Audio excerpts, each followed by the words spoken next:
एक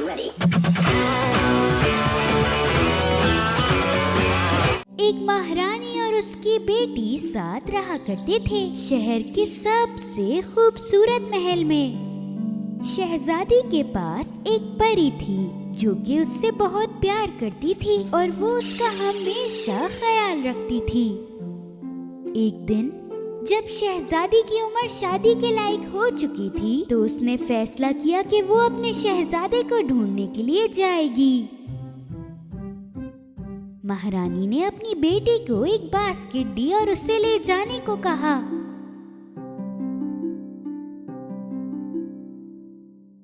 अगर किसी को पता चल गया कि तुम शहजादी हो तो तुम्हारे साथ कुछ बुरा भी हो सकता है मेरी प्यारी बेटी, इसीलिए अब तुम्हारे साथ मेरी असिस्टेंट रहेगी। अच्छी परी के पास शहजादी के लिए तोहफे भी थे। उसने उसे बोलने वाला घोड़ा दिया। आप कहाँ जाना चाहेंगी मेरी शहजादी? मेरे पास एक और चीज है तुम्हें देने के लिए। परी ने शहजादी को एक रुमाल दिया। ये एक जादुई रुमाल है जो तुम्हें हमेशा अपने साथ रखना है मेरी प्यारी शहजादी। शहजादी ने अलविदा कहा और अपने घोड़े पर बैठ गई और उसकी असिस्टेंट एक गधे पर थी। कुछ देर बाद जंगल में चलते चलते शहजादी थक गई और वो आराम करने के लिए रुक गई। ओह, मुझे बहुत प्यास लग रही है। हमारे पास पानी मौजूद है, मुझे पानी दे दे। उस लड़की ने सारा पानी पी लिया। माफी चाहती हूँ, मुझे बहुत ज्यादा प्यास लगी थी इसलिए मैंने ये सारा पानी पी लिया।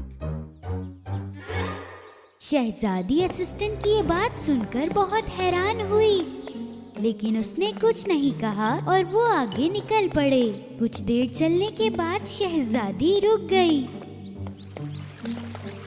असिस्टेंट, क्या आप मुझे इस नदी में से पानी निकाल के दे सकती हैं?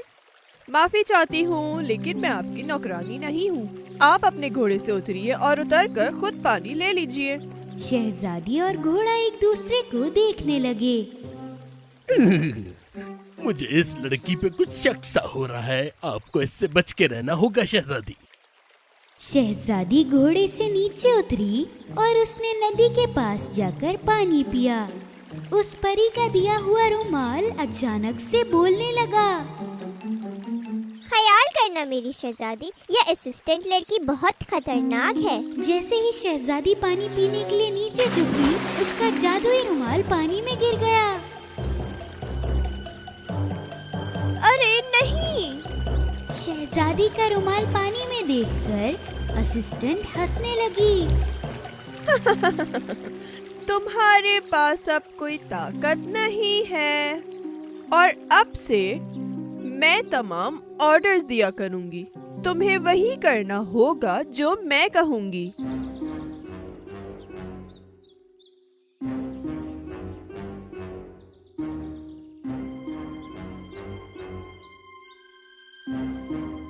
तो मैं तुम्हें जेल में डाल दूंगी। असिस्टेंट ने सिर्फ शहजादी के कपड़े ही नहीं पहने, बल्कि वो उसके घोड़े पर बैठ गई और वो आगे बढ़ने लगे। दूसरी तरफ असल शहजादी गधे पर बैठकर उसका पीछा करने लगी। कुछ देर बाद वो दोनों शहजादे के महल आए। जब शहजादे ने उन्हें खुशामदीद कहा, उसे लगा कि असिस्टेंट शहजादी है और उसने उसे अंदर बुला लिया और उसने असल शहजादी को भी देखा। अरे मेरे शहजादे, ये मेरी एक नौकरानी है। इसे हमारे साथ महल के अंदर आने की कोई जरूरत नहीं है। तुम इसे मुलाजमत दे दो ताकि इसे इसकी औकात पता चल जाए। शहजादे ने सीटी बजाई और उसने उन्हें एक लड़के से मिलवाया जो कि महल में काम करता था। अगर तुम चाहो तो इस लड़के की मदद कर सकती हो। मेरे शहजादे, मेरी आपसे एक और ख्वाहिश है। क्या आप मेरे इस बदतमीज घोड़े को जंजीरों से बांध सकते हैं? इसने पूरे रास्ते मुझे बहुत ज्यादा तंग किया है। शहजादे ने उसकी बात मानी और घोड़े को बंद करवाने का फैसला किया। असिस्टेंट अपने राज को राज ही रखना चाह रही थी और दूसरी तरफ असल शहजादी अपने घोड़े को लेकर बहुत उदास होने लगी। वो अपने घोड़े को देखने के लिए गई और घोड़ा जंजीर में बंधा हुआ था। मेरे प्यारे घोड़े, उन्होंने तुम्हारे साथ बहुत बुरा किया। अगर तुम्हारी माँ ने ये सब कुछ देखा होता तो उन्हें बहुत दुख होता मेरी शहजादी। उदासी में शहजादी वहाँ से चली गई और उस लड़के के साथ निकल पड़ी। कुछ देर बाद वो एक पत्थर पर आराम करने के लिए बैठी तो उसने अपने बालों को खोल लिया।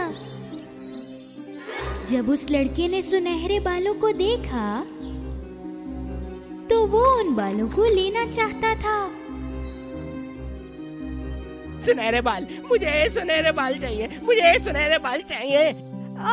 मेरे बालों को छोड़ दो। ए हवाओं, जल्दी आओ, मेरी मदद करो, मुझे बचाओ। इसकी टोपी उड़ाकर यहाँ से ले जाओ। और तभी एक बहुत तेज हवा आई और उस लड़के की टोपी उड़ाकर ले गई। दूर पहाड़ों में जाकर उसकी टोपी आखिरकार नीचे गिर गई। शहजादी ने ये सब देखकर अपने बाल वापस बांध लिए।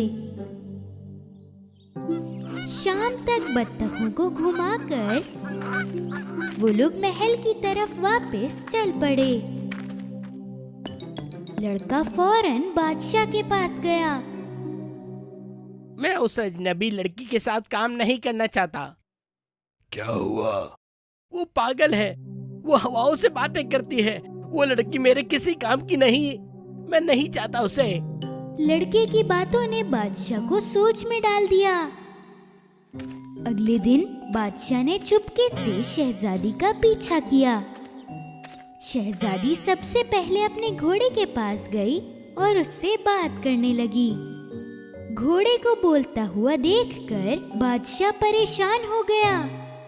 फिर वो उस जगह गया जहाँ पर लड़का और शहजादी बत्तखों को घुमा रहे थे। वो झाड़ियों के पीछे छुप गया। कुछ देर बाद उसने शहजादी के बालों को देखा।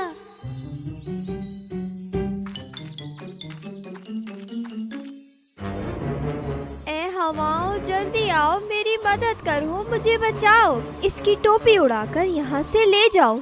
शहजादी के इस जुमले के बाद एक बहुत तेज हवा आई और उस लड़के की टोपी उड़ाकर ले गई। लड़का अपनी टोपी का पीछा करने लगा। दूसरी तरफ शहजादी ने अपने बाल वापस बांध लिए। ये देखकर बादशाह बहुत हैरान था और वो अपने महल वापस निकल पड़ा। शाम में बादशाह ने शहजादी को बुलाया। उसने उससे बोलने वाले घोड़े के बारे में पूछा, सुनहरे बालों के बारे में और तेज हवा के बारे में पूछा। और तभी शहजादी रोने लगी। मैं आपको नहीं बता सकती बादशाह। अगर मैंने बताया तो मुझे जेल जाना पड़ेगा। सच बोलने से नहीं घबराओ मेरी बच्ची, मुझे सब बताओ। शहजादी ने बादशाह को शुरुआत से लेके आखिर तक सब बताया। तो तुम असल शहजादी हो, फिक्र ना करो, तुम्हें कुछ भी नहीं होगा। तुम जाओ और जाकर शहजादी की तरह तैयार हो जाओ। बादशाह ने अपने बेटे को बुलाया और उसको सब बताया। उसी दिन की शाम में असिस्टेंट को बगैर बताए शहजादे ने महल में एक दावत रखी। असल शहजादी शहजादे के एक तरफ बैठी हुई थी और झूठी शहजादी शहजादे की दूसरी तरफ। असल शहजादी बहुत खूबसूरत लग रही थी। झूठी शहजादी उसे पहचान ही नहीं पा रही थी। ये लड़की कौन है और ये शहजादियों वाले लिबास में यहाँ क्या कर रही है? इतना खूबसूरत लिबास तो महल के लोगों, मेरे पास आप सबके लिए एक कहानी है, गौर से सुनो। बादशाह वो सब बताने लगा जो शहजादी के साथ हुआ है, एक कहानी बनाकर। आखिर में बादशाह ने सबसे पूछा कि ऐसी लड़की को क्या सजा देनी चाहिए। सबसे बड़ी सजा उस झूठी लड़की के लिए ये होनी चाहिए बादशाह सलामत, उसके पाँव जंजीरों से बांध देने चाहिए और उसे हमेशा के लिए जेल में भेज दिया जाए। तो इसके मुताबिक तो तुम्हें तुम्हारी ही बताई गई सजा मिलेगी। तुमने अपने आप को ही सजा दे दी। सिपाहियों, इसे फौरी तौर पे गिरफ्तार किया जाए मेरे सामने। असिस्टेंट को उसके किए की सजा मिल गई, क्योंकि उसने शहजादी की जिंदगी खराब की थी झूठ बोल के। शहजादे ने असल शहजादी को प्रपोज किया।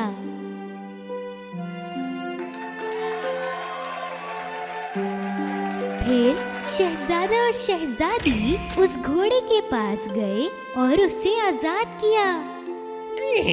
ये सब तो बहुत अच्छा हो गया शहजादी। अगर तुम्हारी माँ देखती तो खुशी के मारे रो पड़ती। शहजादा और शहजादी ने एक नई जिंदगी शुरू की, जिसमें वो अब बहुत खुश हैं और शहजादी की अच्छी परी हमेशा उसके साथ है और वो उसकी हमेशा हिफाजत करेगी।